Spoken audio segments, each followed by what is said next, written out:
નમસ્કાર મિત્રો, આજે તારીખ 30 એપ્રિલ અને શુક્રવાર. તો મિત્રો આજના વિડીયોમાં જોઈશું આજના મુખ્ય સમાચાર. તો મિત્રો ખાસ કરીને થોડો સમય કાઢી અને વિડીયોને પૂરો જોવા વિનંતી, જેથી કરીને મિત્રો તમને આજના મુખ્ય સમાચાર મળી જાય. અને મિત્રો આવા જ સમાચાર મેળવવા માટે આપણી ચેનલને સબસ્ક્રાઇબ કરી અને બાજુમાં આપેલું બેલ આઇકન દબાવી દેજો, જેથી કરીને મિત્રો ગુજરાતની કોઈ પણ માહિતી હોય તો તમે સૌથી પ્રથમ જાણી શકો.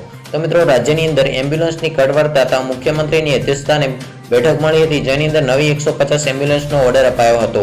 સરકારે 26.38 કરોડના ખર્ચે તમામ પ્રક્રિયાઓ પૂરી કરી દીધી છે અને દર્દીઓને સમયસર એમ્બ્યુલન્સ સેવા મળી રહે તે માટે નવી 150 એમ્બ્યુલન્સને મંજૂરી આપી છે અને ગાંધીનગરથી દરેક જિલ્લાઓની અંદર એમ્બ્યુલન્સ મોકલવામાં આવી છે.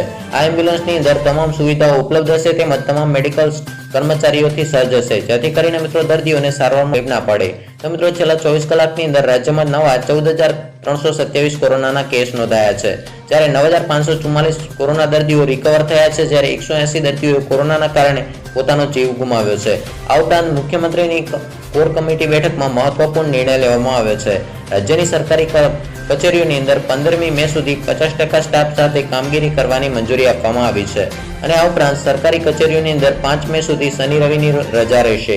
આ ઉપરાંત પ્રદીપસિંહ જાડેજાએ જણાવ્યું છે કે હવે 108 વગર પણ દર્દીઓને હોસ્પિટલની અંદર પ્રવેશ આપવામાં આવશે. તો મિત્રો આ હતા આજના મુખ્ય અને મહત્વના સમાચાર, જે દરેક વ્યક્તિએ જાણવા ખૂબ જ અગત્યના હતા. તો મિત્રો આજનો વિડીયો જો તમને પસંદ આવ્યો હોય તો વિડીયોને લાઇક કરી તમારા મિત્રો સુધી જરૂરથી શેર કરજો. ફરી મળીશું નવા વિડીયોમાં નવી માહિતી સાથે. ત્યાં સુધી રજા લઈશું. જય હિન્દ, જય ભારત.